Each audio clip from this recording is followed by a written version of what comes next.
Take a look at this picture really quick. That's me on the right. That's an old picture there, 1974. Me on the right and my brother there on the left, where it's Father's Day. And my dad had got us dressed up and we went out for Father's Day. But unfortunately, 1 week later, he was murdered. And here's a picture of my father right here. That's him. That's me in the front, standing there acting goofy. And these are some neighbor girls that I used to play around with that stayed within the complex we lived at. But within a week after that time, here he was murdered. And how things can change overnight like that. In 1974, I believe my aunt told me that, or uncle told me that 11 people in our family died in 1 year, many tragically. In 1 year, a tragic year. And here I was, me and my brother, about to be put in foster homes because our mother had died in 1971 by suicide. And my dad was a single parent trying to get his life back on track and was helping a woman. I don't know if he was someone he was interested in dating and trying to help her move on one of the days when he had got off work and was moving a mattress and moving some items to her apartment. And lo and behold, a man shows up in the entrance of the doorway and says, "I'm going to kill you," and has a gun. And this woman, which it was her ex-husband, and she wrestles with him with this gun, and he shoots my dad. And my dad takes off running for his life. And he goes chasing after my dad with this gun. And I can only imagine the thoughts going through my dad's mind at that moment as he's running for his life. Because I've had a gun pointing at me 4 to 5 times when I was running the streets, and I've been shot at once before during a home invasion when I was acting a fool. And I know that fear when you're running for your life. But I can only imagine my dad, here he is, has 2 boys. Here he is, daytime, got off work unexpectedly. Here he is running for his life, and the guy got him and was able to shoot him in the head and killed him. And here I was, loved my dad, had several memories of my dad, fortunately, and went to bed that night where the babysitter that was watching us said, "It's not like your dad not to come home on time." But I figured he would be there in the morning. And when I got up in the morning, there was everyone gathered in the room, the living room, talking. And I overheard someone say, "Somebody killed the kid's dad." I didn't know what that meant at the time, and I went back to bed. Now, I've told this in another testimony somewhat, but maybe this was a little more detailed. But the reason why I wanted to share this is I know it's Father's Day weekend is coming up. And I know many of you, some of you still have dads. If you still have your dad alive, be thankful and be thankful that you have your dad. Or if you had your dad all the way up into your adulthood and maybe he passed away at an elderly age, be thankful. Because unfortunately, I didn't get to experience much with my dad.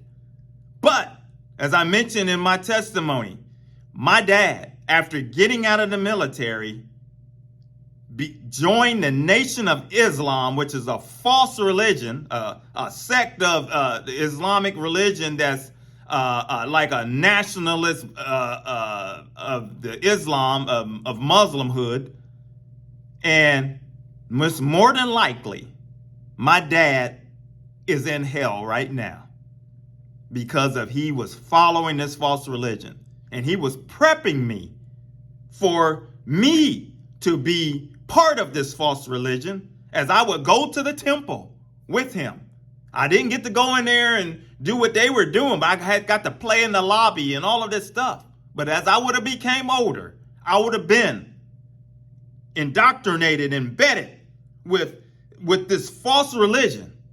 But what my dad did do, unfortunately, was open the door to demons, because I told that in another video, where demons immediately, when my aunt took custody of us, and I immediately was awakened in the middle of the night to seeing a demon above my bed, to where she called a pastor and had him come bless the house. And then I began to be tormented by demons, all from my adolescence up until my early adulthood.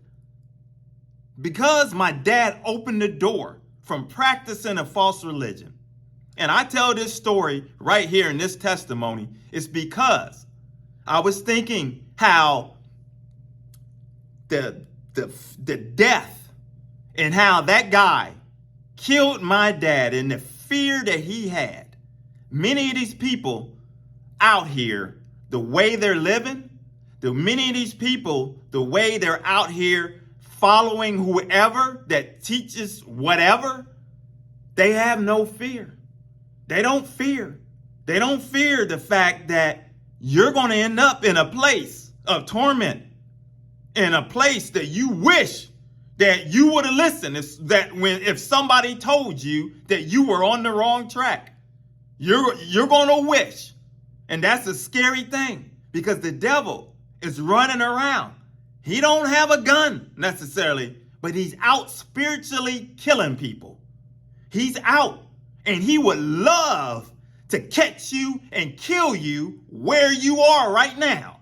Because if you are not if you are not following sound doctrine and following Christ and have given your heart over to Christ, and if you're following people, as we talk about false teachers and all of this other stuff, and you're rooted and grounded in that and thinking that you're possibly saved because you're listening to a charlatan and a false preacher, you're in trouble, because the devil would love to kill you and take you out right there where you are. Just like my dad was taken out, and my dad was caught in that position where he's at. And I know, unfortunately, he is in the pits of hell because of his choices. And that's what's going to happen to a lot of people out here. And those of you, if you stumbled across this message, you better repent. You better repent, because the devil would love to catch you right in the midst of your sinful lifestyle, the way you're living and rejecting Christ and rejecting those that are trying to speak the truth to you and trying to get it across. And he would love to catch you, because if you die, you're damned, and you're going to be damned for hell forever and ever and ever. And there will be no way of crossing over and getting out. That's a horrible thing, but it wasn't meant for us. It was not meant for us. And that's what people need to understand. A loving God does not deliberately throw us there. We choose that ourselves because of our rebellion, because we reject Christ, because we want to be hard-headed. I don't know if my dad was confronted with the gospel in any kind of way. But one thing I do know, I am thankful that God saw and looked upon me and said, you know what? I'm going to save him. I'm going to save him and allow him to be the one to be planted within the family and be able to use him to be able to spring up a new generation within the family, so that my message can get through to others within the family, and others in your household can be saved. That's what God is doing with you. If you're saved and you're around others that are unsaved, God is using you. He did it for a reason. Be thankful, forever thankful, because you could have been in the other place. So that's all I have for today for this particular message. I had another message I was going to share, but I'm going to save it for next week because I just felt led to do this message. My name is Maurice Braxton. Evangelism for God is the name of the channel, where we talk about issues the church run away from and expose Satan, his devices, and punch him right in between the chops. If you're new, consider subscribing, hit like, coming along to the next video, and we'll continue to talk. Take care. God bless.